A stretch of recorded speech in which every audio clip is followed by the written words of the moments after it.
did you have holiday? Uh, yeah. I'm actually just finished and got a couple more days off here before I go back to work. Yeah. I didn't Okay. know. Is that? Oh, hey, nice T-shirt back there. Yeah. I still got it. Thanks, man. Yeah, Um, from Appelscha in yeah, 2015. 2013. Yeah. You? It's been a while. I have this one too. Yes, yes. That was a good time, man. That was a great trip That because was I think still one of the best events in the Netherlands. Of oh, course, we had also the Pro Masters. No, not Pro Masters. The Pro World Championship. hmm But for a Masters competition, this was one of the best. Still, yeah, it yeah, was. It was. yeah, I mean, with uh, Andreas Deutschel and Peter Gudmundsson compete against those two guys. yeah, Wow. yeah. Well, I think it was Peter's last competition. I think you're right. Yeah, Yeah, you're right. yeah, yeah. Hey, thanks for being in my podcast. Oh, of It's an course, man. honor to have you. Wow. I appreciate that. Thank you. Eight The times, eight-time world champion, right? yeah, eight. Florida was my eighth one. Yeah. Oh man, that's a lot. Well, but there's others. Like Teresa Nystrom has nine, and then I'm drawing a blank on his name. He has 10. What is it? His name will come back to me. It's hell getting old, Weeba. It's hell. I live against it. Yeah, Yeah. yeah, but eight is still a lot. Yeah. I'm pretty proud of that, because Of course, you like going up against the best you can to test yourself, and then it's also it's always a great opportunity to travel, because the first one I did was in 2011 in Calgary, that Canada. that was your first one. And Your then your first world masters also. yeah, I turned 40 in 2010. Yeah, It took place before my 41st birthday, so I was too young in 2010, but 2011 I was old enough. yeah. But you were also a pro. Yeah. I was a pro for 4 or 5 years. Yeah, Yeah, yeah. yeah, I was. That was a lot of fun. I one of my goals in the Scottish Highland Games was to compete at the Celtic Classic, which is the U.S. yeah. Pro National Championship. I was never good enough. I got to compete against some monsters, and I would I would call myself a B class or a second class pro. There was like the really good guys like Ryan Vieira, Spencer Tyler, Matt Yeah. Vincent, Yeah. Francis, Alfred, those guys, and then I was right there. but I did pretty well. It paid for itself instead of having to come all out of pocket. But what is the biggest difference between a pro and an amateur? Is that you get paid for everything? Yeah. Well, it depends upon the size of the games. There are games that pay for travel, food, and prize money. Those are Yeah. very nice. Some of them they'll pay for a hotel. Some of them will pay prize money and nothing else. So it just depends on the size of the game. Hmm. Just kind of like the amateur games. The type of prizes you win and all that vary. Particularly here, in the U.S., we have a ton of games, right? Yeah. So Yeah. we have everything from little backyarders to pretty big, huge ones like out in Pleasanton or Worlds when it's here.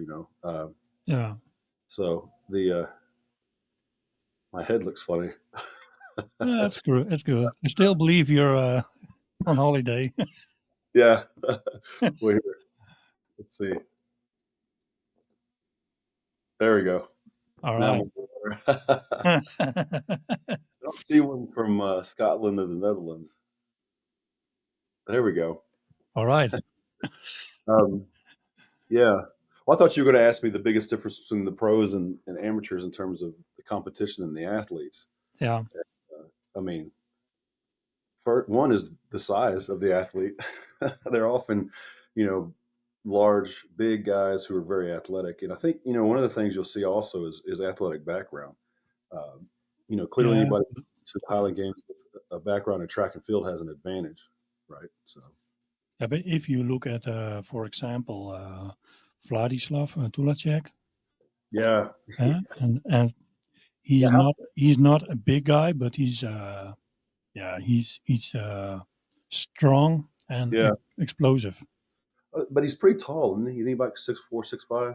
Yeah, yeah, Yeah, those levers help, and yeah, seeing him throw, seeing him do things, it's clear his neuromuscular system is yeah, yeah. above average. Yeah, Uh, hey, but of course, the Island Games start for you somewhere. Uh, what do you know about the time you saw first Highland Games competition? You didn't compete, and then you thought, "Hey, that's something for me." yeah. Well, the first time I ever ran across the Highland Games was at a small Renaissance festival outside of Austin, Texas. It was in 1999, and my brother and sister and friends, we had gone out to it, and we were dressed up in kilts and drinking and having a good time. And these guys did a demonstration. It was two guys.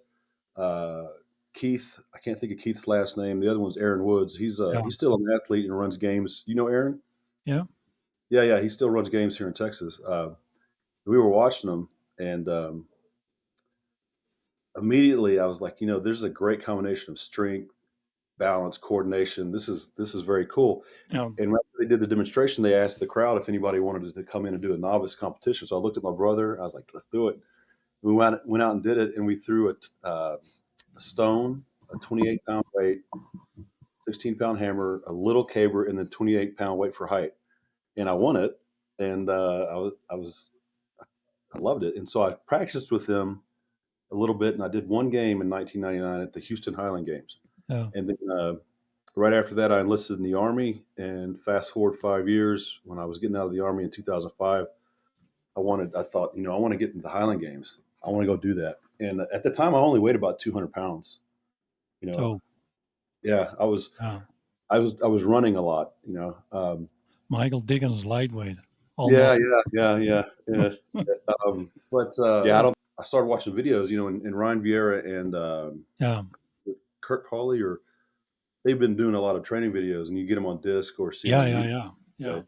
But I started training. I started eating and lifting like I was playing football again, and gained about 40, 45 pounds. And I did one game in 2005, and that was in Arkadelphia Highland Games, and the Burchett brothers were there.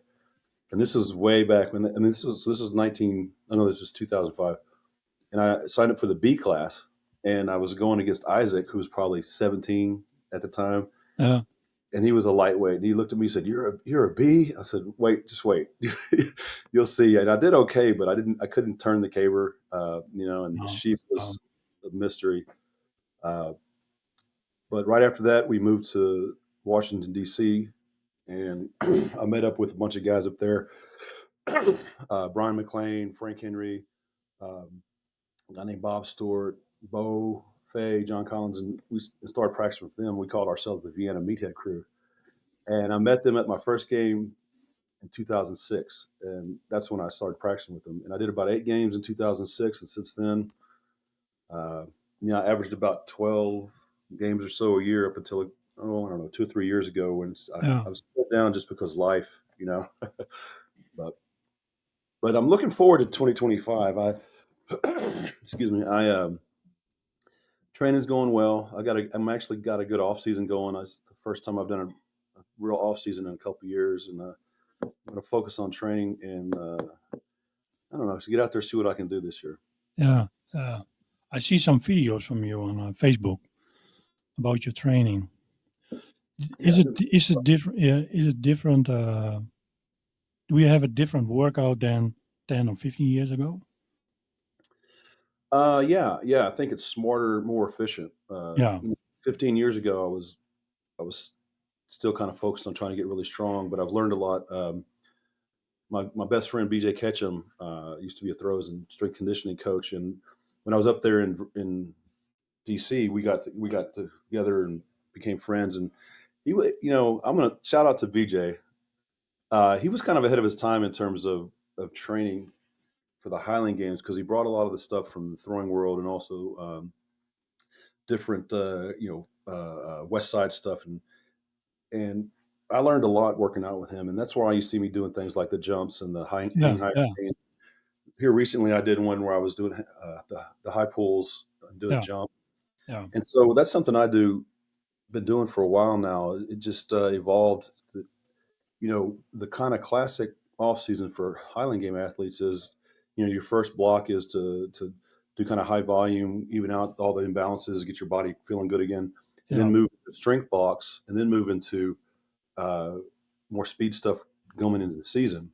Um, I found, I think why not be fast and explosive year round?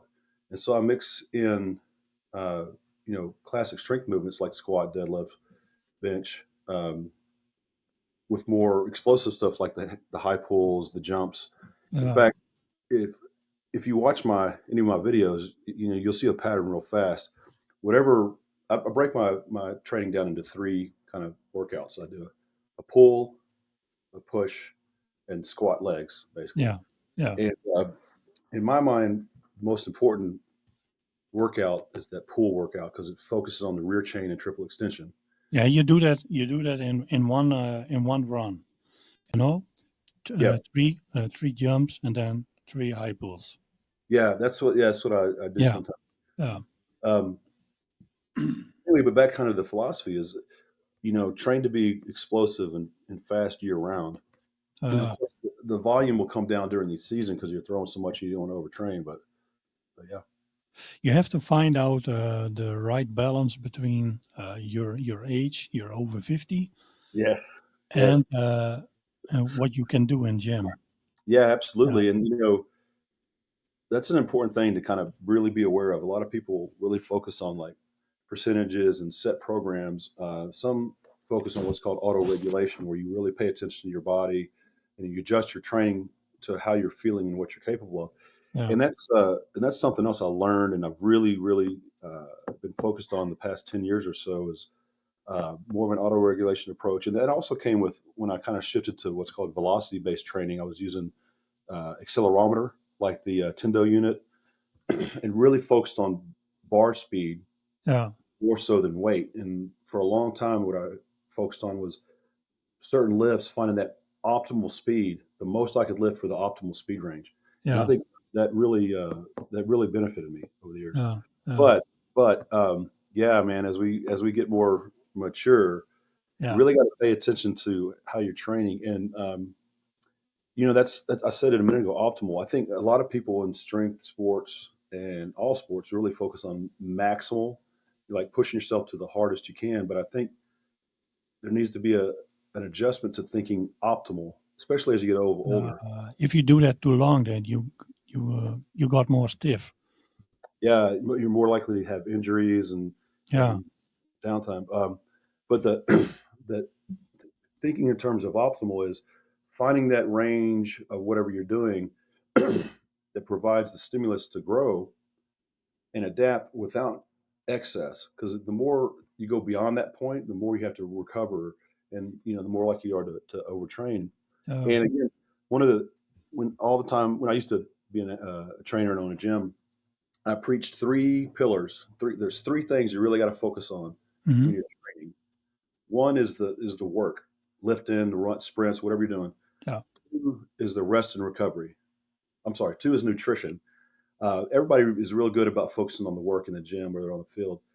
Nutrition, most people are like, but the third is rest and recovery. And that, as we get, older, yeah. that becomes more and more important.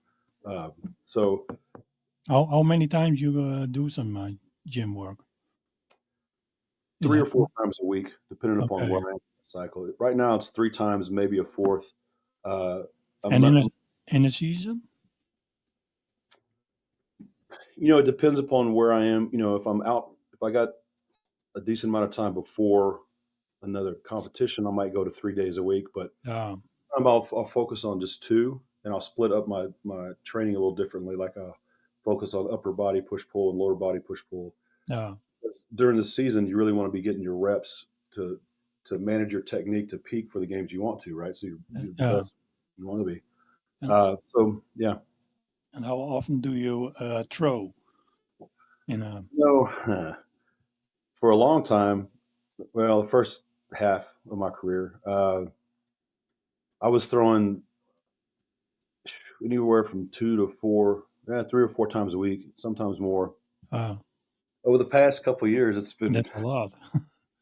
it is. But the other thing to keep in mind is I always, and I don't know if I just kind of this was kind of intuitive or I picked up from the people I was traction with.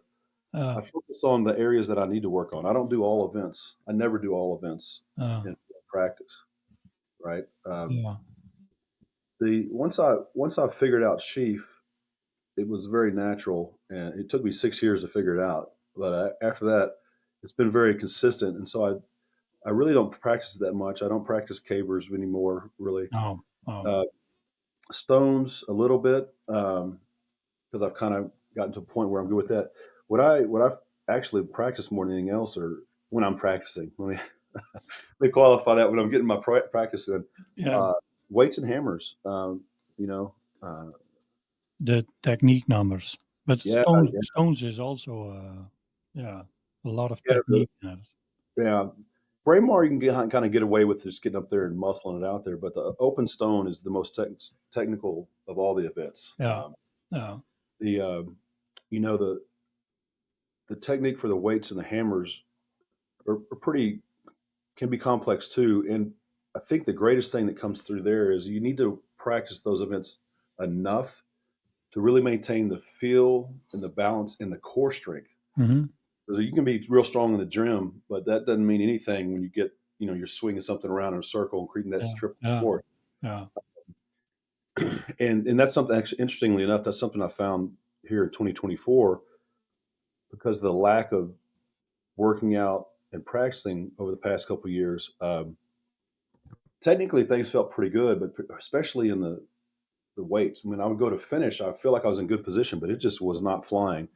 And I'm hoping I'm hoping that with the good off season and training better and more practice this year to kind of see the numbers of my weights and hammers come back up more. Uh, did you have moments that one of the events didn't run very well? Oh yeah, Yeah. yeah. The weights in particular, I had a real rough time at Worlds this year. Uh, at the end of the first day, I was in second place. Bill Simonich was ahead of me. Mm. One reason is I threw my both my weights were for me probably the worst marks I've had in a long time. Yeah. Maybe ever as a master. I was in the hammers. I had a were off too. So I was a few points behind Bill coming into day two. In day two, we had caber, sheaf, and wob. Well, Hmm. we went caber to wob to sheaf, and you know I felt a lot better that the second day and kind of did what I needed to. Was able to pull out the win. But yeah, Bill made me work. So hats off to Bill. Yeah. And what you were at? You won 8 titles, world championship title. What was for you the hardest, or what was for you the best memory?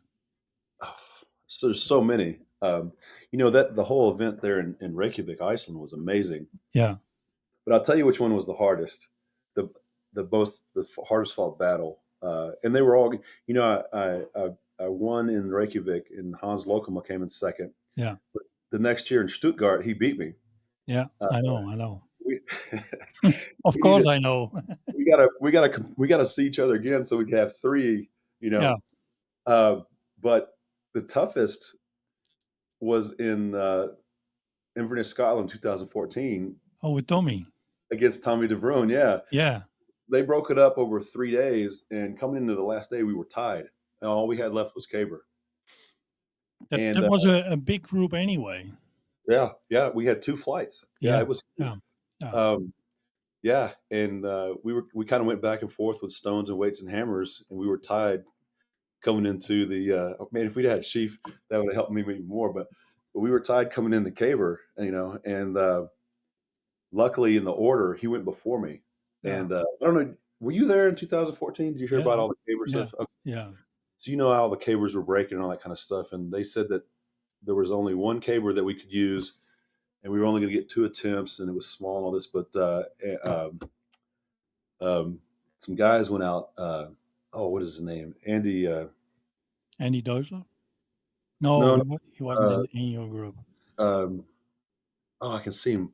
Yeah. Names are worse, but anyway, they went out and found cabers that Saturday night, and so when we came in on Sunday, they had some good cabers, and the one we threw, I think, was it's a little over. It was about 18 feet, 18.6, and it was about 115 pounds. So it was a good stick. Yeah. And in the rotation, Tommy went before me, and he didn't turn it. I was like, Well, oh, you and know what to do. yeah, I went Yeah. and turned it, and and that won it for me. Yeah, Yeah. Well, Tommy, he deserved to be uh, to become at least one time world champion, but yeah, he yeah. never He's, did. But the funny thing too is, in the normal world around normal people, I'm a big guy. But yeah, I tell them, I say in the yeah, Highland game, I'm not very yeah, big. So no, at Inverness, I took a picture of me standing next to Tommy with holding our hands up, so people could yeah, see yeah, that this is a big guy. And it's funny because I don't know. You remember they had those? They were kegs basically cut in half for us to stand on for the podium. yeah, And standing on the podium, he was still taller than me. yeah. I And I know that picture. Yeah, right. I was like, "Come on, Tommy, But squat a little bit." we had Wilbert Stam also. He's Oh, yeah, also yeah, yeah, yeah, yeah, yeah. That's where I met you before Apple Sky in 2013 at Wilbert's house. oh Remember his wife yeah, Nina yeah, right. painted our Yeah. fingernails Oh, black. You remember about the nails. that? Yeah, That's yeah, a special story, right? Yeah, yeah. yeah, I picked you up in the airport, of course. yeah, yeah, yeah. Yeah. Yeah, Oh, that was a really good summer because I came and met you guys and got to compete there, and then I went to Scotland and yeah, toured Scotland in 2013 with Beaufait. Yeah, yeah, yeah, it was a good summer. yeah, absolutely. And yeah, you're also a three times national champion and a North American champion, if I'm right. Yeah, What the what what's the difference? well, North America is they have the North American Championships at Enumclaw, Washington, and it includes U.S. United States throwers and Canadian throwers. Yeah, And then the U.S. National Championship is just the U.S. And there's actually two U.S. National Championships for amateurs. One is Pleasanton, which is the very famous games, yeah, and then Kerry Overfeld has started the NASGA Masters only national championships. So I've won Pleasanton only one time, and I've won NASGA three times now. So, and then I won the North American. I have to go back and look at two or three times. I've got a spreadsheet of all my games yeah. with all my marks from those. Well, So there's not much to find on internet at this moment. yeah, The heavyathletes.com is working on it, but if you want to figure out who did what, that's hard to find. yeah, that's true. And it's sad to lose that history with that NASGA database going away Yeah, because for several years it's been dropping off data, so you can only go back so far. yeah, yeah, Yeah.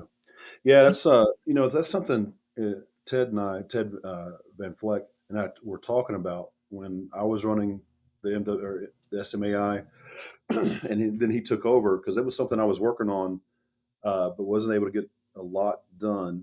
Beginnings of it started, but he and what's the guy's name? It's Michael something or Mark something of Heavy Athlete. They've done a good job of getting it yeah, set up, and it's going to continue to evolve and get better as we all use it. And yeah, it's good to see. There are ads like Danny Webster and other who are using it and kind of using it as for their basis, which is going to yeah, help it get yeah. embraced and taken on.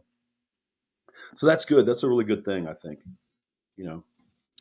because otherwise we will be forgotten. Yeah, right. Well, but the other great thing too is you can use imperial or metric, so it makes it something that all you Europeans can use comfortably Yeah, and yeah, easily. And yeah, that way, instead of just the U.S., the whole world can come together in that, yeah, which will be great for rankings. Obviously, Ted yeah. is moving, Absolutely. making rankings for worlds, Masters Worlds. Yeah, so. Yeah. Hey, what do you enjoy the most in the world of Highland games? The traveling, the throwing, Oh man, meet yeah, everybody, yeah. Those are hotels. I've tried. I like hotels because if I'm staying in a hotel, it means I'm out on an adventure. Yeah, Um, but yeah, that's every time I go to games, I always try to take in some of the local, whatever's going on in that area of the country or the world. And obviously, going to Europe or Canada, I get to see places I've never seen before. So yeah, that's definitely one of my favorite things. The people, the community of the Highland Games is fantastic. It's one of those things just in terms of the camaraderie and being able to come together. So you can go to Highland Games anywhere in the world, and you share that the crazy bond of throwing sticks and stones, and everybody yeah, just gets along. But to be honest, for me personally, the thing I love about it the most is it gives me an arena to see what I have, to push myself, and when you're a competitor, when you're truly a competitor, there's always some fire, and sometimes it may come down and just be coals. But when you know you're going to put yourself out there in a competition, you stoke those coals, yeah, right? And I think you know if if you're not excited about something, if you're not pushing yourself towards something, why be alive? And people who have that know, yeah, and so for me, I played football through college, I was in the army and all that, but the Highland Games gave me something that I can do for the rest of my life that allows me to push myself, yeah, yeah, and kind of feed that fire. And again, like with these guys we've talked about already, uh, I've gotten to compete against some world class athletes, and yeah. I've lost some and I've won some, uh, It and keeps you motivated yeah, to yeah, go on. All right. yeah. Finally, you're at home. I wish. So So your future goals that more titles, more fun. yeah, of course. I've actually been looking at that because I'll turn 55 this year in 2025, and I Yeah. Uh, interestingly enough, I turned 55 2 days before Masters Worlds. you're back in my group again. And are you going to come? Are you coming to the States for it? I'm not sure. I have to throw better as last year. Last year Okay.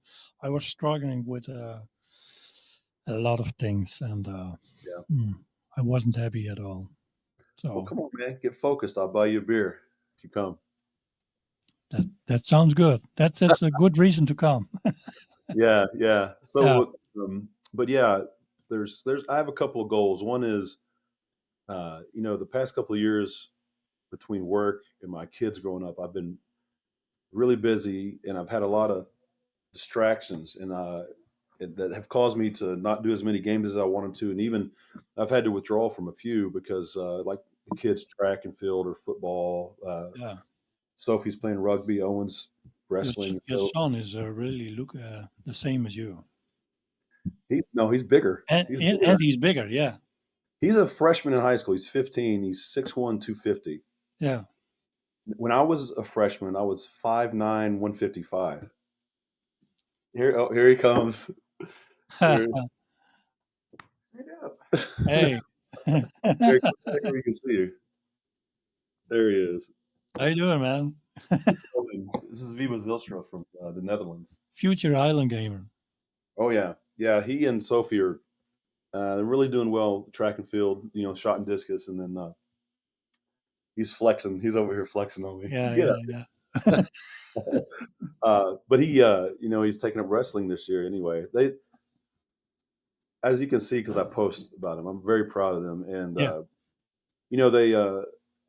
they're Sophie's 5'9", 150. So when she was a freshman, she was 5'9", 145. So she was as big as I was when I was a freshman in high school. So Um, but their coaches and all the sports they do have all said that they work hard and they have great attitudes, and that's all you can ask for, right? yeah, Everything will take care of itself. I'd rather have somebody who works hard than someone with a lot of talent that doesn't work hard, right? uh, So when the coaches tell me that, it's good to hear. if they are happy with what they're doing, you're happy. Exactly. Yeah. It's more, Yeah. and it's funny because again, at this stage, it's almost more fun and exciting to watch. Well, it is to What watch. what they thinking about the Highland Games? They like it. Is Yeah. it something for them or? Yeah. It's fun. And, finding in fact, not a lot of games have juniors classes. Hmm. Sophie now throws lightweight because, I mean, she's 17, but she's big enough and strong enough. Okay, And so yeah. that's a natural class for her. Owen, he's big, but he's not quite ready for that 56-pound weight. No, Uh, so, I mean, he's only 15, right? So, but uh, he's a football player, yeah, and, yeah, and football is more from Europe, not typical American. yeah. Well, he played football, European football, soccer for a long time. Okay, Now, yeah. now he's playing American football. Uh, Yeah, yeah. I don't like it anyway, but I never watched it. You don't like sheep either, though, right? I like Chief, yeah. Yeah. The funny thing about The weight over bar is my biggest enemy. the Yeah, funny thing about sheaf is people. It's kind of love or hate because some people it just comes naturally and they're good. But yeah, I'll tell you, once it clicks, once you figure it out, it's a lot of fun because the crowd. First off, you get to throw something really high, but the crowd really likes seeing it go high over the bar. It's kind of like the K where they can tell if it's good.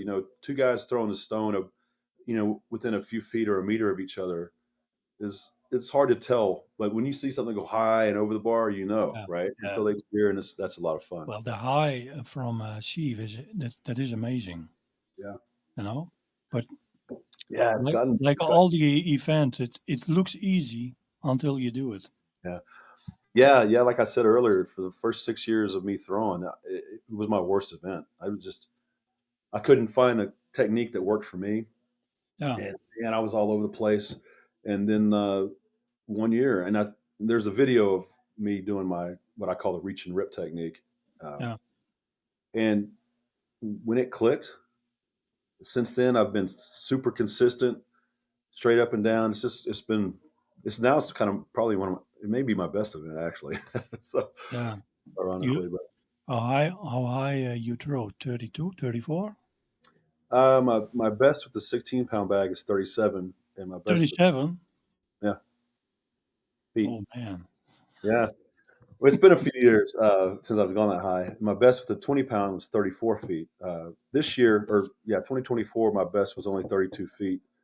Last year, I cleared 35. Yeah. So yeah, You never had a injury, worst injury that keeps you out of the competition? no, no, I've been real lucky. I've never broken a bone. My joints have held up real well. I've got one of my rotator cuff here. My left arm has been kind of nagging me or left shoulder nagging me for a few years. But Uh, in 2018, I did pinch a disc in my back, and it kind of threw me off for the year. You know, and that's my excuse for Hans beating me in Stuttgart. He beat me fair and square because I uh, was by the time that was in September. By then I was healed up enough. But yeah, other than that, I've been pretty fortunate. Just the normal aches and pains and bruises and strains here and there. But yeah, I don't know. It's even play like I said, I played football through college. I was in the army. Done this for 20 years. I've never had a serious injury, and I joke that's because I'm from good Scottish peasant stock. So, is Dickens something from Scotland or? well, so I'm Scots Irish. Oh yeah, My dad's side is Dickens. Dickens is pretty much English, but his mother was named Bell of the Bell clan, yeah, and then my mother's side is Clary from Ireland. So Scots Irish.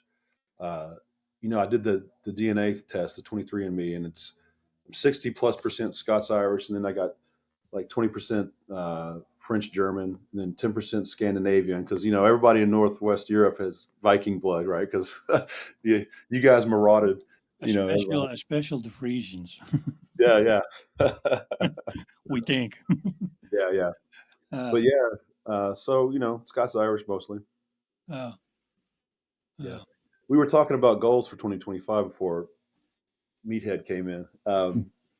Yeah, me, so my number one goal is to, and things have kind of settled in well enough. My number one goal is to make sure that no matter what, if I sign up for a game, I make it. There's a couple of world records for the 50 to 54 that I think if I'm well trained and I have a good game and there's good implements, I might be able to clip some of those. But of course, again, I want to go to Masters Worlds and win that one. uh, I want to go back to Pleasanton and also Enumclaw for the North Americans and try to win those titles again, and really, really have a year where I feel like I'm throwing well. Last year I yeah, didn't, but so right now, my focus is to hit the gym, hit the field, get the training in, yeah.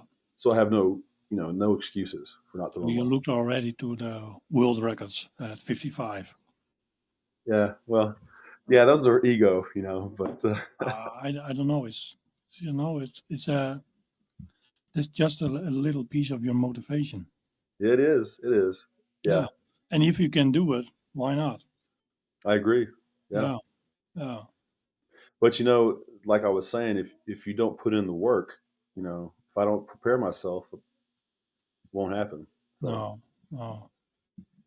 World champions don't lay down. that's right. Yeah, Yeah, yeah. and preparation for 1 or 2 days before a competition. Well, what do you Yeah. do? Something special or just Uh, well, again, over the years, I've come up with and actually, I focus on the whole week. yeah, Leading in a couple of weeks out, I'll taper my training so it's lighter and quicker. But the week of, I'll do a real light on, we'll say Monday and Tuesday. I'll do a real light kind of explosive session, just some real light high pulls, some jumps, maybe a few throws. If there's something technical in one of the events that I feel like I need to work on, I'll do a few throws just to focus on that. And then Wednesday, if I'll go get a massage, and then Thursday and Friday just rest. Travel. yeah, Normally travel. I try to travel no later than Thursday if it's international, and of course in the states yeah, on Friday unless it's nearby. But there's well because there were Stuttgart was one of the ones where people had their travel planned for Friday and they didn't make it in time. yeah, You know, so I always try to have that Thursday be the travel day, and if depending on various factors, if wherever I'm going, if I want to tour around, I'll get there a little earlier, or I'll stay for several days after. But yeah, yeah, a couple of real light training sessions to kind of stimulate the nervous system on Monday, Tuesday, massage on Wednesday, then rest and yeah. travel the rest of yeah. it. The final throw for your competition, you always want to end with a good throw, a big Yeah, throw. yeah, Yeah, I, I have to. I, I I have the same. You yeah, know, mostly Tuesday, Wednesday. Okay, one more try. The hammer. Wait for this, but I always want to end up with a good throw. yeah, yeah, So maybe I do some 10 throws, yeah. and number 10 is not good. Okay, we One more, let's do another one. do one more, Yeah, one more. yeah, one more. You got to be careful though, right? Yeah, This is yeah, why yeah, you be out there all day. yeah. Advice for the youngsters. Uh, What can well, they do? Of course, I know the answer, but yeah, the maybe someone now is looking and thinking, "Hey, yeah, find people who are better than you and learn from them. Ask questions. If yeah, you can practice with them, find a group nearby. Don't try to do it on your own. no, There's good videos and all that kind of stuff, but you need people and and be honest about whether they're better than you or they're good, because there are people who do yeah, it a long time. No, yeah, no disrespect, they've been doing it a long time, but they haven't gotten better and not good. But they talk a lot about it. But always try to find somebody better than you to learn from. Um, be smart about how you train. We've talked about that some here. Remember those three pillars. Do the yeah, work, also nutrition and rest and recovery. yeah, Um, and travel and respect the game's traditions too. Don't if you can get out. If you the internet and social media have made the world a lot smaller. And for a long time, the mm, way to get into big games in the U.S. was to travel and get your name out there. And it's easier to do that now, but you still need to. You got to get out there and test yourself. You got to get out there and meet people and learn about the games. yeah, Uh, there's a saying, "Steel sharpens steel sharpens steel." And if you want to sit in a C class or a B class and win medals and awards, that's fine. That's you, do your thing. But if you want to get better, move up and try to find the best competition you can and push yeah, yourself. Right? yeah, And again, there's nothing wrong with it. I've got cool trophies and stuff, but I used to. I've given away so many swords and medals and stuff. In fact, I'd had bags of medals that I would give to my buddy BJ because he's a teacher, and he hmm, would use them to give to his students as rewards. And he said that the thing they loved the most was trying to figure out where it was from, like what state or yeah, what country. yeah, Uh, so don't. It's cool to win stuff, but if you truly want to do well, and most people will already know this about competition, get out there and jump in the deep end. Jump in the yeah, deep end and yeah, fight and go against the good people, right? So yeah, that's my take. yeah. Train smart. Also, train smart, not hard. Train smarter, not harder. No, no. Now I, I throw a lot with a friend of mine here in our own town, but also I go to other athletes. You know, Yeah, they can tell you what you do wrong because yeah, you can throw a lot and you sometimes you don't see it. yeah. What? Well, that's a great point, and that's why one of the best things you can do for coaching is take video of yourself throwing. Yeah, Because you'll think you're doing something, and then you'll see yourself and realize, no, you're not. You're not doing no, that. And so that's probably the best training device you can have is a video camera, or yeah, yeah. yeah, Sometimes I film myself and I see it back and I think, okay, now I see what is going wrong. yeah, Then I go back and throw and it doesn't work. yeah. That's another saying I like is knowing better doesn't mean do better. Wait, what? It's I'm getting old. Uh, anyway, it's always easier to say than do, right? You can see it, Yeah, yeah. But sometimes it's really hard to do what you're trying to do. That's to me, that's the most frustrating thing in all sports and training activity is going, okay, I'm going to do this. I'm going to do A, B, C. And then you get in there and you go JFR. yeah, yeah. It's so frustrating. Well, Yeah. if you go outside to throw, for example, the hammer, how many throws are you doing? Uh, for, Depends for on how it goes, or well, what I normally do is this goes back to the point of what I would tell young throwers. You want to get volume and get a lot of throws in, but don't always do full throws. Identify, maybe with the help of somebody better than you, what part of the throw is if you're having trouble with, and focus on that. So sometimes, like with the weights, do standing throws and then one turn, and then do full two turns. oh, Uh, but like with the weights and the hammers in particular, I do kind of a variegated approach. So for example, hammers, I'll do one turns with the 16 and 20 and one with the 22. Then I'll do two turns. yeah, If that's feeling good, I'll do three turns. But if there's something off in the one and two turns, I'll stick with those until they feel good and the third gets. So a lot of times I don't have a set number. Again, it kind of goes back to what I was saying about auto regulation. When I'm feeling what I want to feel, yeah, like if I feel like I'm getting a nice long sweep and I'm pushing it and keeping my low points off the right or whatever, keeping my arms long in the finish, getting my head back. whatever it is, if it feels good, I'll normally take a couple of few more after that, but then I'll shut it down once I find uh, what I'm needing to work on. So, but if I bet I probably get any given event in practice. It's probably somewhere between 10 to 20 throws. I try not to do too much, and I like it. Like I said, I like that variation.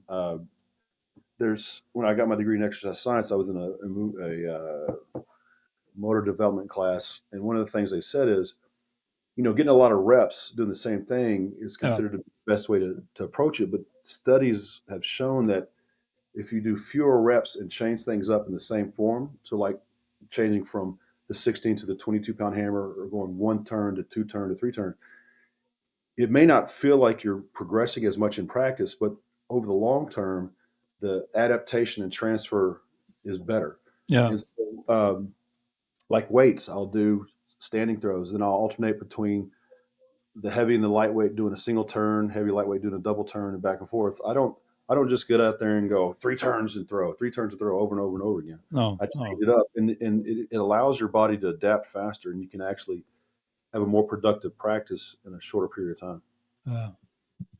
Uh, I think it's also important what worked for you.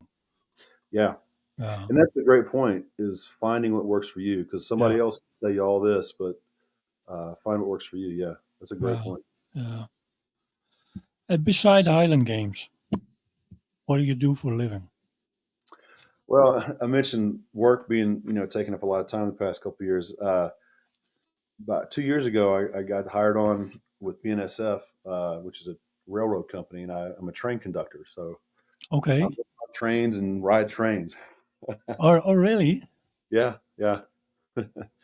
It's Only in Texas, or are you also going? only in Texas. In fact, only in small part of Texas. The way it works is you get hired on at a station or a yard, and you Uh, do trips.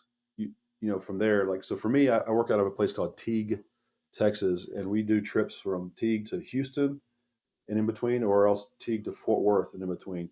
yeah. And it, you know, I didn't know that about the railroad until I got hired on, because you think all guys take trains, but it's very important for engineers and conductors to know their territory really well. Mhm.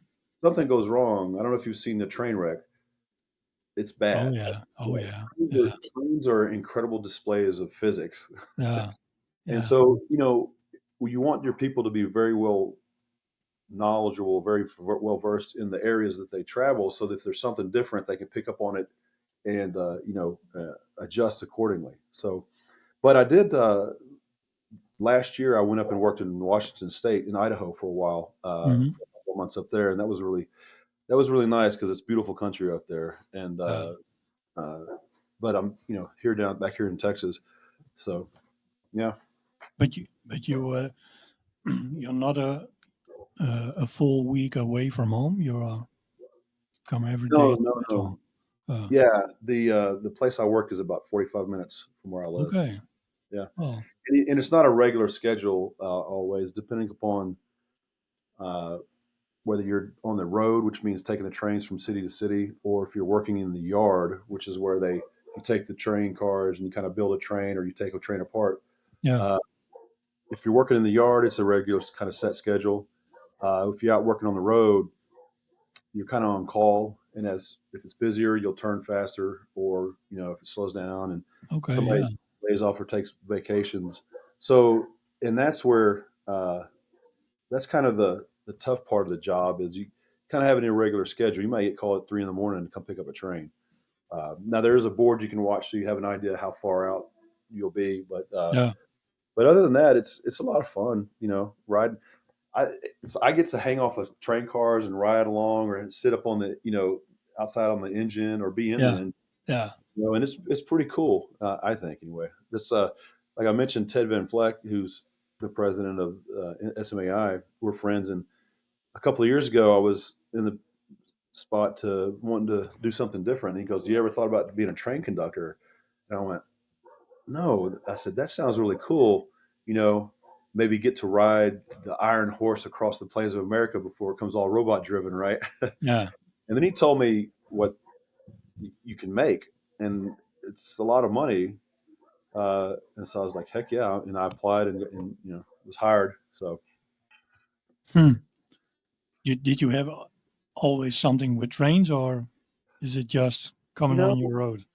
it was everybody. Trains are kind of like fire engines and airplanes. They're cool, right? You want to. Yeah, Everybody yeah. wants to. But I never thought about having a job in the industry until Ted said it, and I was like, huh, this would be cool. I Way back in 2000 when I enlisted in the Army, I initially joined the Army to fly helicopters. But okay. that's a You did? long. I enlisted to. I never did. Okay. The long story. The short version is, I because I had a college degree and I'd studied German. The recruiter asked if I wanted to learn another language, Yeah. and he told me about the Defense Language Institute out in Monterey, California, and language, and so that put me on the track of becoming military intelligence. So when I was in the Army, I was an intelligence collector and analyst, signals intelligence collector and analyst. Okay. And but I went out there and learned Korean, Hanguk Mal. Uh, Okay. and They send you on a mission, or it's a school. It's a so depending upon how well you do on what's called the Defense Language Aptitude Battery, it's a test to see your kind of ability to learn languages. You yeah, can get a Cat 1, Cat 2, Cat 3, or Cat 4 language, yeah. easier to hardest. And I qualify for Cat 4. And, Korean, Chinese, Arabic, those are Cat 4. Actually, I met my ex wife out there. She learned Arabic while I was learning Korean. And both of those are a year and a half long courses. And for 6 hours a day, you're in class. And I was in class with native born Koreans who had advanced degrees and come. And for Okay. 6 hours a day, it's just inundation. It's just for a year and a half. So, 20 Boy. years ago, I could speak Korean very well. You still? Uh, okay. It's funny because sometimes we'll go somewhere and like, for example, a story, my kids and I were going somewhere. I think we were going to a park, but we stopped at a convenience store and we were checking out. I recognized that the owner, the person working, I thought they were Korean. And so we were doing it, and I said, "Where are you from?" And she said, "Oh, Korea." I said, "Oh, 안녕하세요, dude." And I started speaking to her in Korean, and it's always funny because for Koreans to see, European white guys speak Korean, they look at you for a second, and they're like, "He's speaking Korean," you Yeah. know. And, I look back at my kids, and they were going because they knew I speak Korean, but they'd never seen me do it. And Oh, my daughter was a big fan of K-pop and the Bangtan boys, the BTS boys. okay. We finished, we walked outside and she was like, "Oh my God, Dad, that was the coolest thing ever." So sometimes, yeah, I still speak Korean. Yeah. Yeah. Yeah. And I still speak German. When we were in there in Stuttgart, Germans speak English, but my German Uh, accent is quite a bit. not that much. Most Germans can speak English. Oh, That even was when I met you guys. Uh, Dutch sounds a lot like German. hmm Remember? And yeah. I tried to speak German, and you were like, "This, not, this Dutch, not German." How did you call that? I think it's a voice over. That when Germans Oh when yeah, when they show a movie, they yeah. do a voice over, so everything is in German. No, I Yeah. was a couple of weeks ago in Dortmund on a Comic Con, Oh yeah. and all the people who did the Voiceover work. voice over, Yeah. they were also there. So you could get a signature and a photo. You know, That's pretty cool. yeah. Uh, Well, What's your I, favorite movies and music and well, I like everything, and it's kind of a cop out, but I like rock. I like country. I like opera. I like. yeah. Uh, uh, I'll tell you my top three favorites, but not in order. But these are my top three favorites. I love Willie Nelson. Hmm. He's country western. Love Willie Nelson. I love Pink Floyd, and I love the Beastie Boys. Those are my top three. There's a whole bunch more I like. Is it something you put on your head for a competition or in gym? Yeah, I got a playlist, and it's got all kinds of stuff. Most of the Yeah, playlist though is mostly like hard rock and rap. yeah. I've got Pavarotti singing Nessun Dorma on there because Nessun Dorma, man, when hits the end at that, you're Yeah. ready to kill somebody. It also depends how you feel yourself at that moment, of Yeah, course. yeah. One of my favorite songs for kind of getting mentally up for a game is "One" by Metallica. Yeah, Okay. yeah. You know what? I remember when I met you, we were having a conversation about something, and you said when something, as I recall, something's kind of cool and dark, you guys call it Depeche Mode. Yeah. The very first concert I ever went to when I was about 15 was Depeche Mode. I don't know. I probably Okay. told you Yeah. that. Yeah, Where was Depeche. that? It was at Astroworld in Houston, Texas. Or yeah. Yeah, yeah. Yeah. But movies, man, I like movies. I love Conan the Barbarian. I love Shakespeare in Love. Uh, if it's a good movie or it's good music, I like it. So genres in books. I love books. I have boxes of books. I have shelves of books. The first time I went to college, I got a degree, a dual major in English literature and philosophy. So I'm a big time book nerd. Okay. Yeah. Yeah, yeah. In fact, the first tattoo I ever got, you can't really see it, but right there, Yeah. Yeah. it's a compass symbol from the map of Middle Earth from The Hobbit. Yeah, yeah, Yeah. yeah. I've got yeah. My tattoos, most of them are themed off like a mythology or philosophy. I've got Sisyphus from the Greek mythology. I've got my favorite poem is by W.B. Yeats. It's called Lapis Lazuli, and it's here. And then I've got this is I don't know if you can see it. That's Lao Tzu when he got on his buffalo Oh yeah. and he rode off into the mountains. He said, "I'm done with it all." And he got on his buffalo and rode off into the mountains. That's going to be me Yeah. in a couple of years. Like, bye. Goodbye. So, yeah, man, I like a lot of different stuff. Yeah. I do not like contemporary country music though. It sucks. Oops, sorry. No. No. Yeah, I most like to listen to different music, just like you do, yeah, but not. I don't like the commercial stuff. yeah, yeah, yeah. You know what? One of my favorite musicals, Les Miserables. I got tickets to go see that here in February. They're coming to Okay. Austin. Yeah.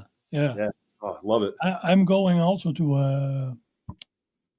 Okay. Now I need a name. I bought See, a it ticket. happens to all of us.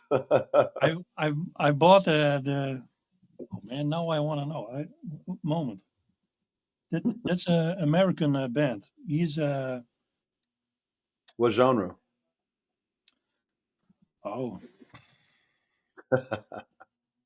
uh keyboards and Oh, like synth, like house music, or no, no moment. If you need a name, oh, we have time. I can cut this out. So there we go. yeah.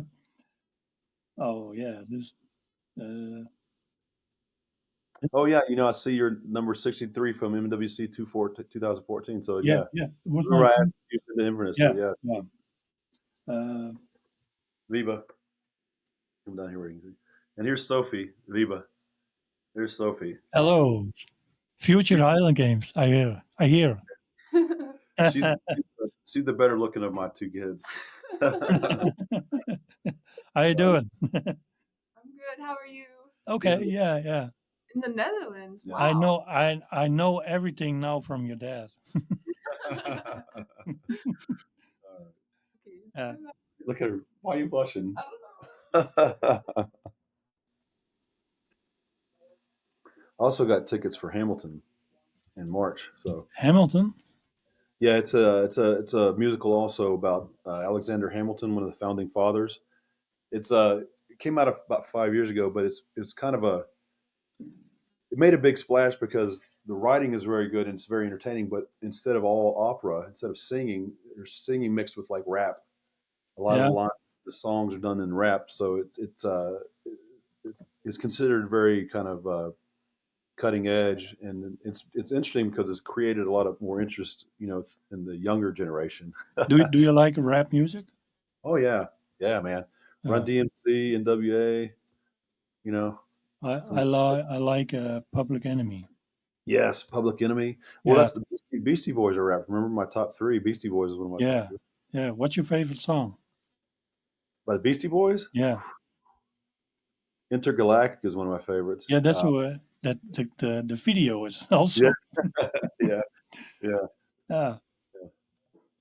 Oh, Yeah, Public Enemy is great, man. The yeah, 911 joke, do the right thing. Remember that movie? yeah. Favorite. Uh, Well, the fun is I can find them. yeah. Well, here, do this. Oh wow, that's a cool group. I think you're going to have a great time at that concert. Now you can edit it in when you find it and say, and you Yeah, have my reaction. I will do. I will do. Yeah, in text it, send me a chat so I can know who it is. I've seen them many times on a YouTube Yep. concert, Dave Letterman show. They came everywhere, and he's dancing really crazy, And I've never seen that Oh, yeah. before. Now I'm curious. Yeah, yeah, Yeah, it'd be interesting. It's interesting. That's something we're seeing. There's just some conversation on Facebook here over the past few days about the kind of the nature of the state of the Highland Games in the U.S. Is that there's the amateur classes and the pro class. Not to hurt anybody's feelings, but they're not as good as they have been. There's some really good pros, but after you get down past a few, it's nothing like when I came into the games again. It was in 2005 when I really got into them.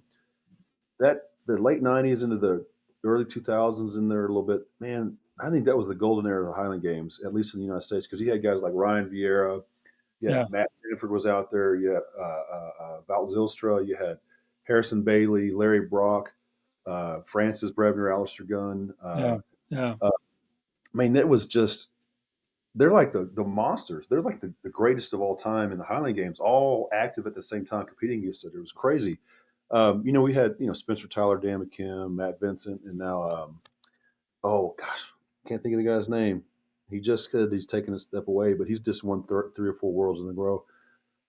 So there's some good throwers now, but they're not. It's just not. It's not as deep. There aren't as many, and it's interesting that so it's conversation that's happening in the United States in the Highland Games is kind of why is that, what's going on, and one idea is that there's way more classes now, and there's a lot of people who are happy to, I mentioned this earlier, happy to kind of sit in a C or B class and win medals. Back when I started, there was amateur open. You might now, if there was a special games or championship, you'd have like a men's A or something like that. But and there was a master's class, and then there was pros, and then the lightweights had just started. But now there's if the game's big enough, you can have a dozen, 15 classes, and When when did the Masters actually started? Was it 2001? Masters Worlds were 2001 was the first year Masters Worlds happened. I mean, Yeah, there were masters. I think there were masters classes before that, but I think that's when it really kind of kicked off because the Masters had a premier event, and it's grown obviously. I mean, I think there were 20 classes this year. The last one I managed for Calgary was 19, and for a world championship that makes a lot of sense. You don't want a 40-year-old going against a 70-year-old. It needs I put a name in later. okay, yeah, no worries. But it's an interesting topic that's going on here in the U.S. and yeah, it'll be interesting to see how that plays out because and I think part of it, COVID happening, a lot of games had to kind of cut back for a couple of years there. I think the Yeah, money and the sponsorships kind of got hurt by that. You know, Dan McKinnon and Matt Vincent were a great rivalry. Oh yeah, yes, Scott Ryder was another one, great pro that yeah, was. yeah. But he's You know, also not yeah, well a he's big guy. no, he's not. But I think he was probably 6'1" and probably about 250. But man, Yeah, that's but we talked before about big guys and heavy, and he's very athletic. Oh man, so when Bo and I toured Scotland in 2013, we ended up hanging out with him a lot because we were kind of traveling around a lot.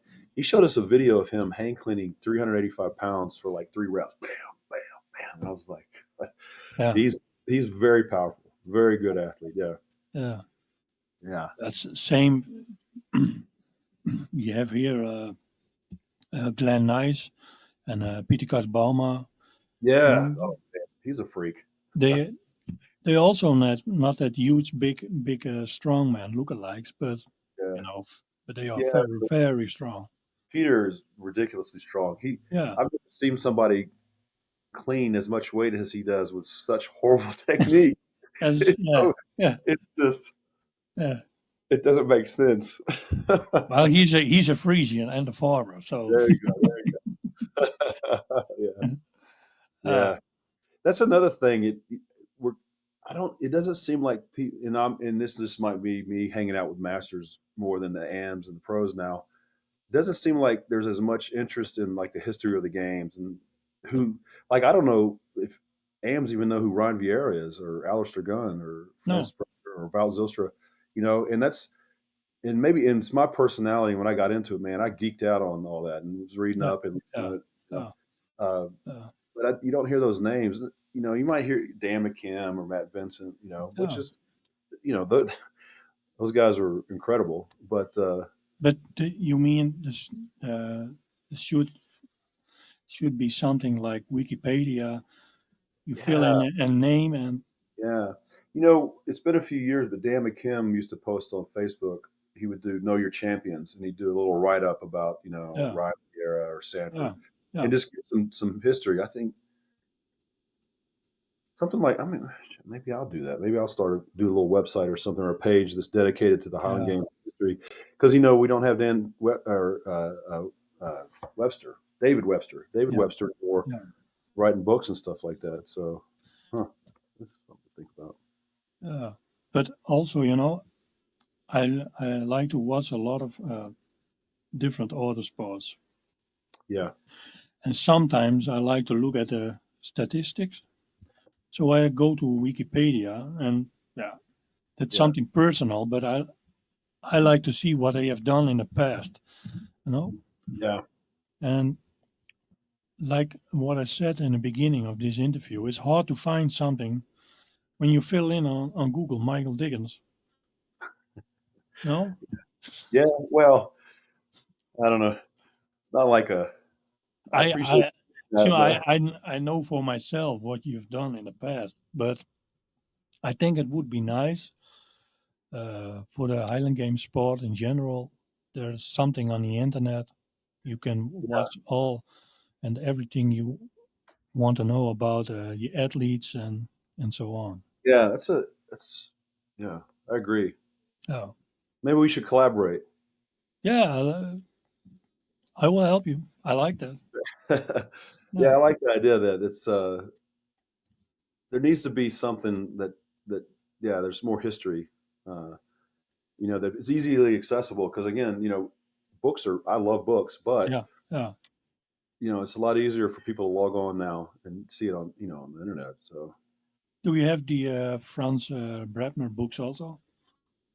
yeah, I've got a couple of his. Yeah, Yeah, yeah, yeah, yeah. yeah.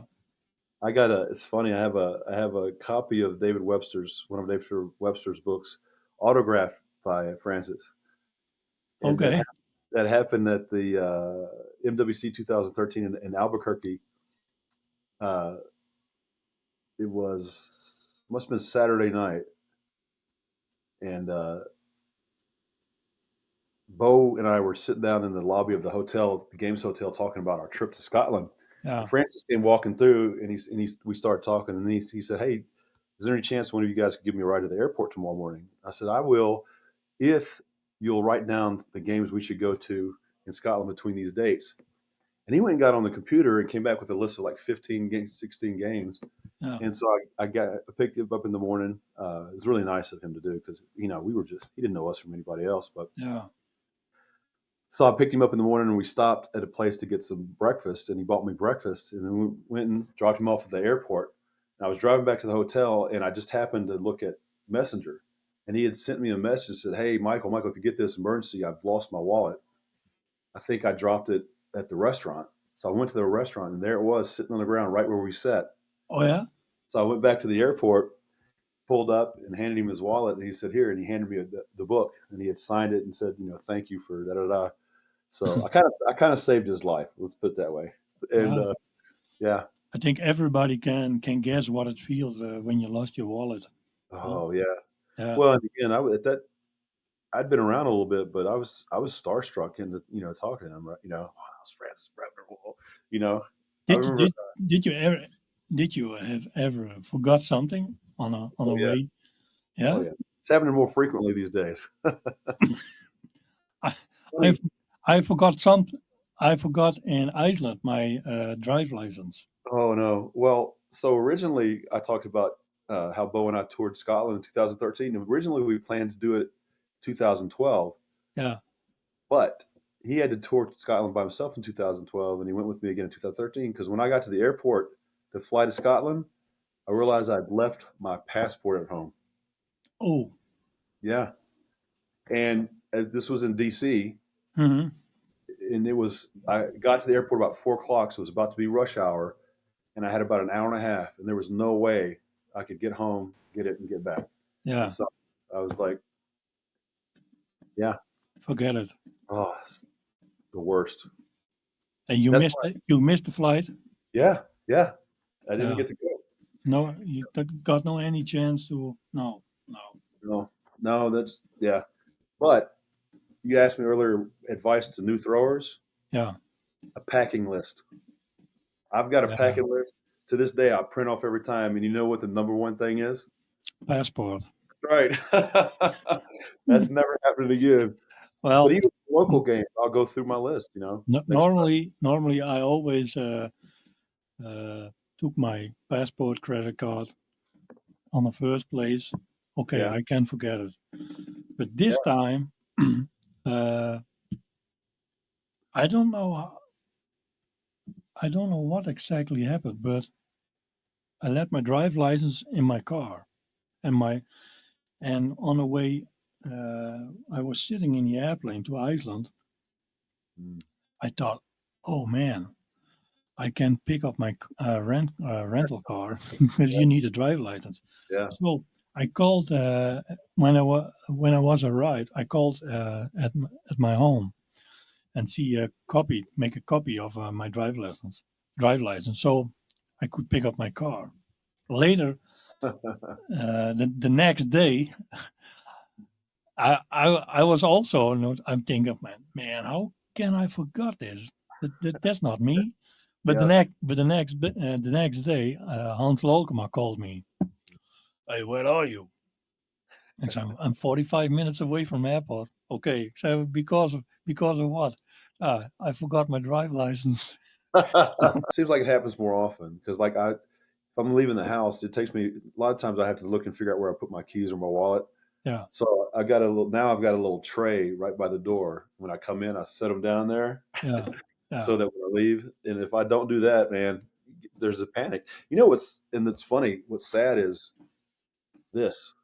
yeah, I get more panicked if I can't find my phone than my keys and my wallet now. yeah, Isn't that funny?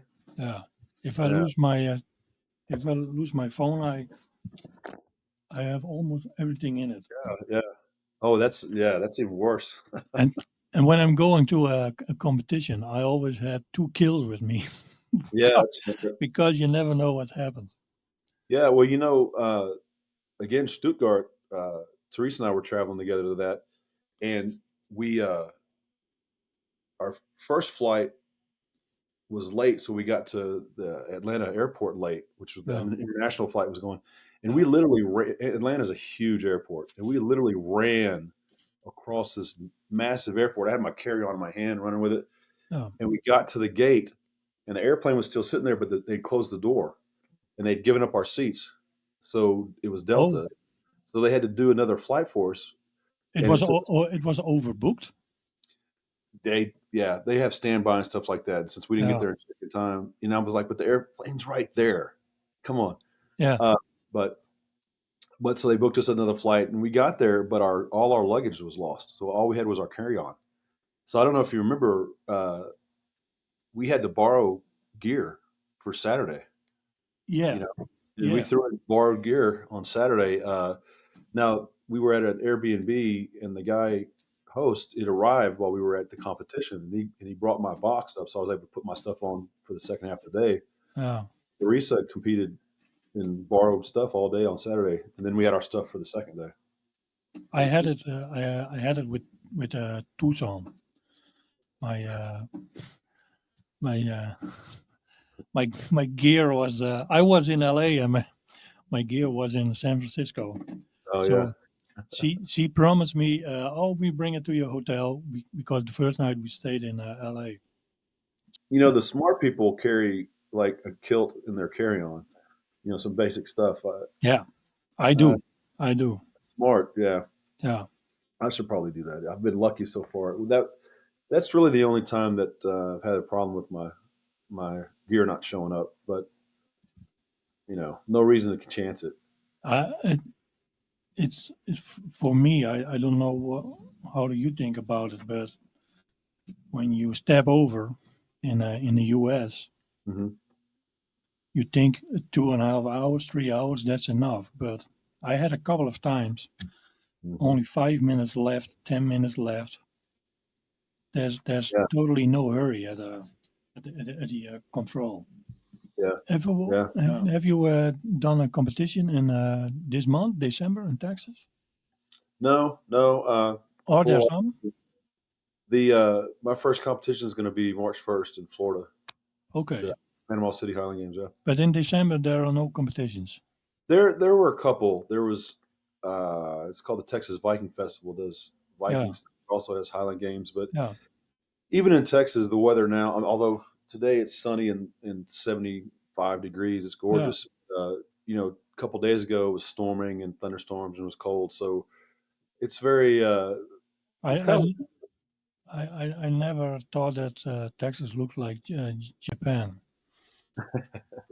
some places. Texas is big. It looks like everywhere if you go far enough in Your Texas. background.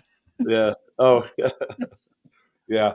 Um, but there's the season in Texas for Texas games ends pretty much in October, Uh, mid October. There's a couple. There's one in Austin the first weekend of November, and one in a place called Salado, which is about an hour north of Austin, and that's about it.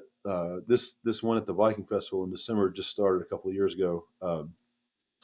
But as far as Texas goes, that'll be it until there's one in late February that's just started a couple of years ago. But March, April into May, that's when it's most active. And then, of course, during the summer, it gets just too hot. And then yeah, it's up again in the fall. In September, October, there's quite a few games. yeah. Yeah. I look at the distance from a lot of masters in Florida. Hmm. The it looks like masters competition going to be better, stronger, distance further. Yeah. So it's harder to qualify. Yeah, the 40 to 44, the 45 to 49 groups, Yeah, yeah, yeah, get some monsters in there. And that's well, so the they're gonna they've adjusted Ted and Courtney they and the current SMAI board have adjusted. They're going to adjust the way they do the invites and just take top 12. I think they're yeah. doing, and then if somebody doesn't come, they'll just keep going down. But uh, so yeah, I mean, I think you The, should have a problem making that, man. Come on. the level is very high. Yeah, it was a bunch of old Y- dudes. Yeah, but in the 40s. Oh yeah, that's yeah, Yeah, yeah. Peter was there. second. Yeah, Yeah, to Scott Hutchison, man. yeah, Yeah. yeah, I've competed against Scott. It's been a few years back when was it Hams, but anyway, yeah, I've competed against him a few times. Man, that he's yeah. a hell of a thrower. Yeah. And the number one in our group now, 55. Did you see what he has thrown in Florida? No, I didn't. I haven't looked yet. Yeah, it was big numbers. Oh yeah. Okay. I'll Yeah, look. I'll look. yeah. Well, I keep on going Yeah. until it doesn't work anymore. So Yeah. Well, I get. We were talking about the guys earlier than the '70s and '80s. I mean, yeah. I think the key there is you got to maintain and just age out. It's attrition. But did you see Stay yourself? healthy. Did you see yourself throwing 60 plus, 70 plus? Yeah, yeah. I don't see why not. Yeah, I mean, I think obviously, I, I'm way about what 270 now, so about 120 over 120 kilos. yeah, Um, I'm going to start. Well, I've been saying this for a few years. I'm going to lean down some because for health reasons, I got kids and stuff, and Yeah, you know, carrying this much weight is kind of hard on the heart and all. Yeah, yeah, funny when I meet people and they ask about the Highland Games, or they like I see I'll have a shirt on that has something with it, and they'll start asking me questions. After a few minutes, I'll stop and I'll say, "Hey, fair warning, I'll talk about this all day. If you get too much to say timeout, that's good." I said, otherwise, I'll talk about this all day. The Highland Games, training, lifting, I'll talk about it all day. So yeah. I try to give people an out just in case I talk too much. No, that's why you are now in my podcast. Yeah. Well, if you You know, think of something, if you do think of something, we can do a part two. yeah, why not? At the end of next year. There Hey, we go. how did this season go for you? That's right. That's right. Another world title. Well, I hope so. Yeah, yeah. Well, And I hope to see you there, man. It was, be well, fun to share the field with I, you. I'm not sure. Then, By but the way, I thank you for having that shirt. I appreciate that. yeah, I still have it. Yeah, Collector's item. So there's probably not many left out there. yeah, yeah. People, Absolutely. they're cleaning, doing their cleaning around their house with it now. Oh no, oh no, no, no, no, no. Did you keep all the Highland Game shirts? No, this is too many. There's too Yeah, many. I mean, yeah, I've been doing this for 20 years, and like I said, I've yeah, averaged about 12 a year, so it's just too many. yeah. I did it. I think 3, 4 years ago. I watched all my shirts. What means something for me, and which one doesn't. Throw it away. Yeah, I've got a few. I've got the shirt from my first game that we talked about, the one that was in Arkadelphia or whatever it's called, Missouri. I've got that one, and most of the world's shirts. Yeah, so Uh, but there's just so many. I keep the ones that fit well and make me look good. That's one. 2018. That Yeah, that's the Stuttgart one. Well, it's the one that again the, Teresa had these made back. the second place shirt. Oh, that's right. That's right. Yeah, I got to wear this. And I got a picture of Hans in my bathroom, like Rocky did of Apollo Creed. yeah. Look at it every morning. One day. One day I will talk to him and Michael. You we talked about that before. I don't know, a couple of years ago. Then you said you want a revenge. So I said it to Hans. Hans, Yeah. Michael want a revenge. No, no, We no. I'm quit. yeah, we've chatted a few times on Uh, Messenger. yeah, Like I was planning to come to Switzerland, and I asked him if he was going to throw. We talked about it some. yeah. So maybe we'll just have to leave it tied. Uh, but maybe one day I Yeah. will keep motivate him. And maybe he'll come out when he's 70. Then we must go live on YouTube. There we go. Yeah. The match of the century. Yeah, right. We'll get Tommy Uh, to come back out too with his brand new knees. yeah, uh, would be nice. Yeah, wouldn't that be cool? Yeah, just what I said before. Tommy deserved at least a world title. About it. Yeah. It's a long story. we, Yeah. we do this again. Yeah, I'd like that.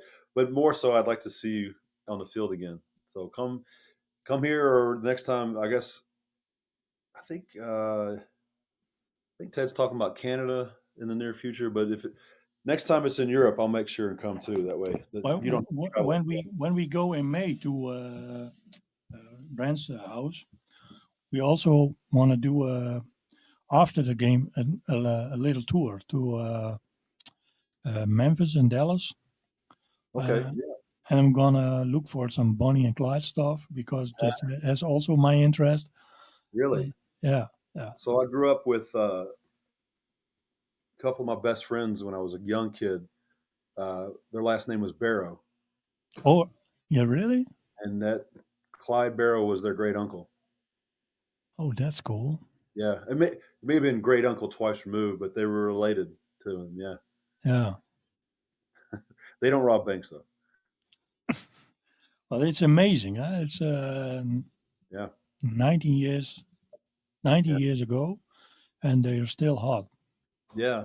Well, yeah. Once when you know you're going to be in Dallas, send me a message. I live about an hour and a half south of Dallas, so Yeah, we can and, get together, have a beer.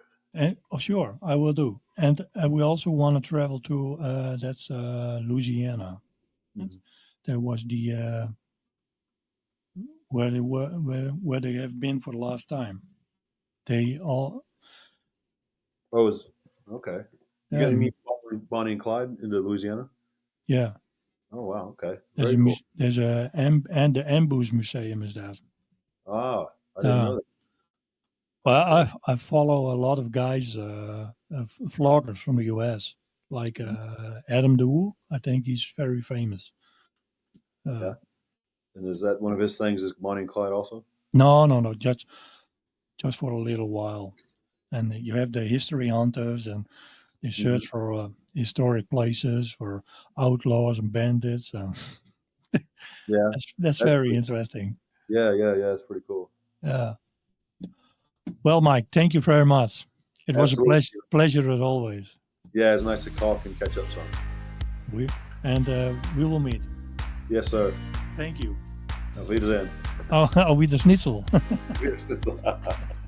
All right, brother. It's good talking to you. All right.